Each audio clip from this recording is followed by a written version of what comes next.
Channel's Week in Review.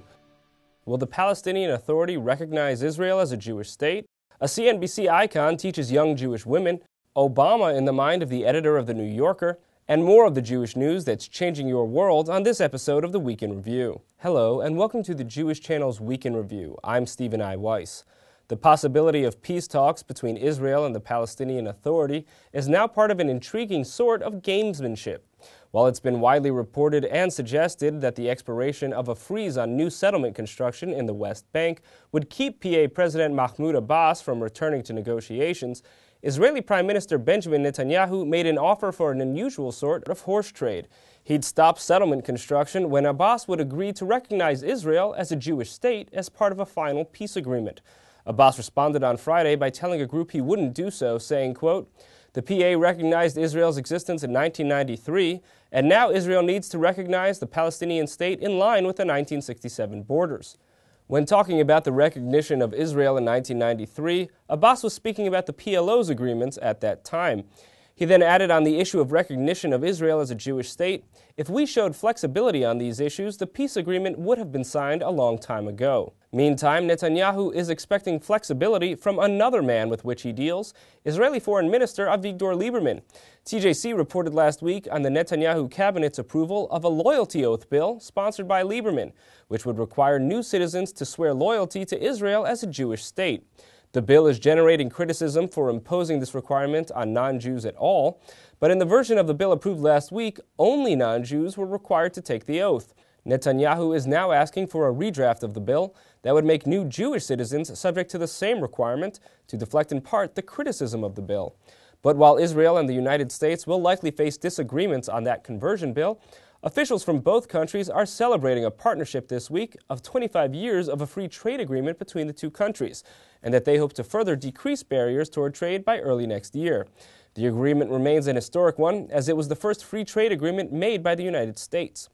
In other Jewish news of interest in the United States, the 4 men caught plotting to bomb synagogues in the Bronx last year were convicted by a jury Monday in federal court. Sentencing possibilities include life in prison. But moving on to a discussion about making better life decisions, a group of Jewish women calling for greater financial literacy received a celebrity boost from a CNBC panelist on Sunday. Rebecca Hoenig-Friedman reports. Budgeting, investing, compound interest, negotiation, trade on a CD, diversify your assets, personal finance, money, make money. Money may not be the typical focus of a Sunday morning activity for teenagers, but over 100 young women and their mothers turned up at the JCC Manhattan this weekend for the launch of Life Savings, a new financial literacy campaign from Jewish Women International, whose goal is to empower girls with the knowledge that financial literacy is critical to their future well-being. Bringing that point home at Sunday's event was keynote speaker Karen Feinerman, a successful hedge fund owner, one of few women in that position, who also appears regularly on CNBC's Fast Money. Feinerman's key message? That money equals power.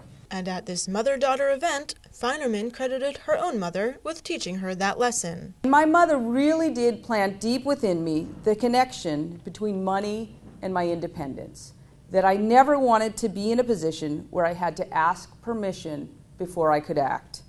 The connection between money and the ability to take action is what led JWI, which has been engaged for years in combating domestic violence, to branch out into financial literacy programming. Women who were victims of violence and had no resources had very few choices.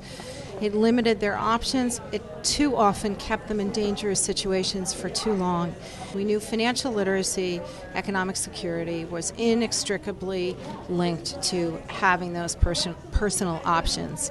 And JWI found women and girls tend not to take control of their own finances. There's a little bit of that sort of protective shield over girls, which unintentionally contributes to their financial illiteracy too often. Life Savings Project Coordinator Tamar Snyder, a reporter for the New York Jewish Week who developed the Life Savings curriculum for teens, explained how she became passionate about financial literacy education. And I had this wonderful editor who was brilliant, and whenever I would write a personal finance article, which was an area that I enjoy, she would say, you know what, I just can't. When it comes to money, I have no clue.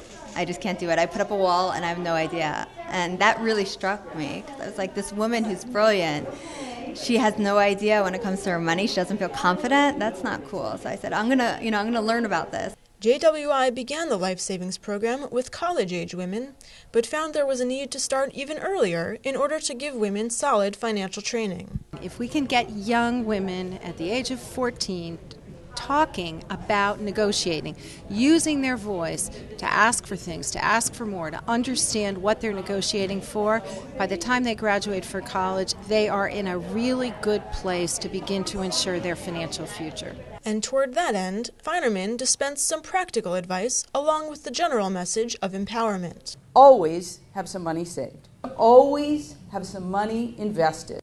Spending. Please, we're all Jewish women here. What we know about spending could fill the public library. But you have to spend wisely. Feinerman also encouraged the teens to consider joining her in a career on Wall Street. Why? Because that's where the money is.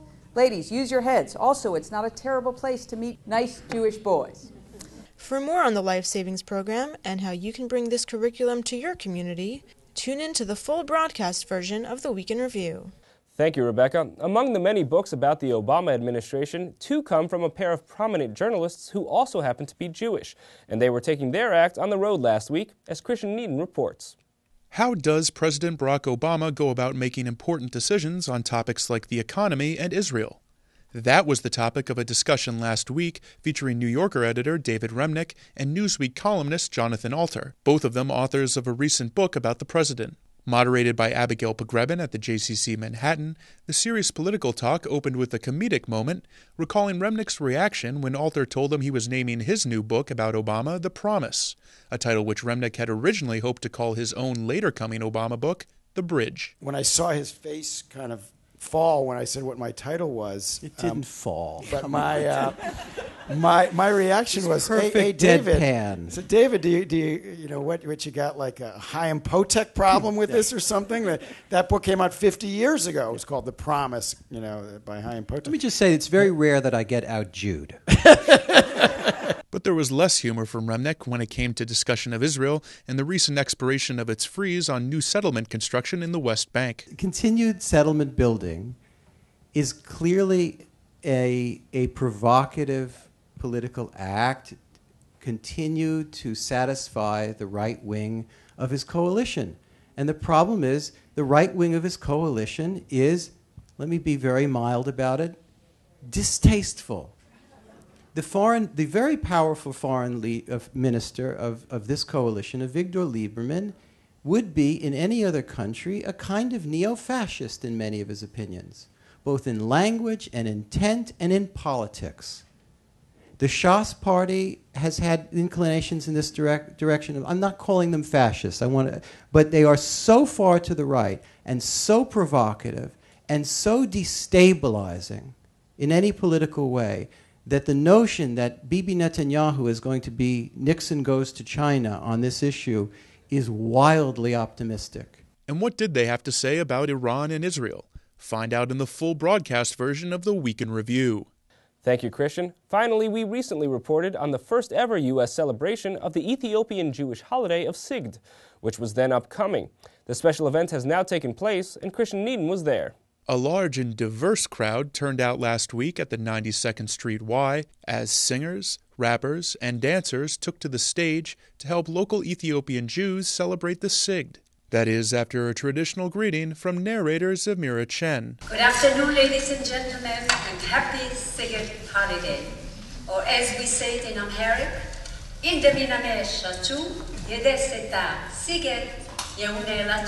Throughout the program, the Beta Dance Troupe from Haifa, Israel, performed different traditional arrangements, including eskesta, or shoulder dancing.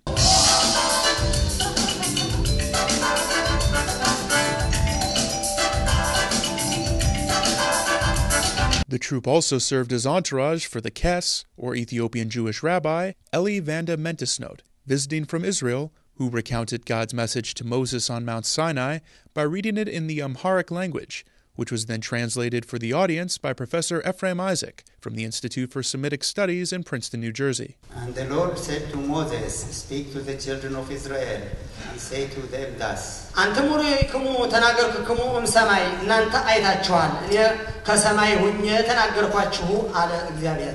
Now you see that I speak to you from the heights of the heavens.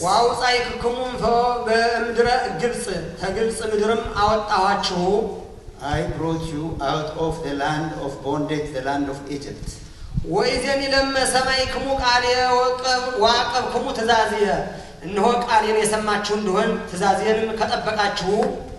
If you listen to my words and keep my commandments, you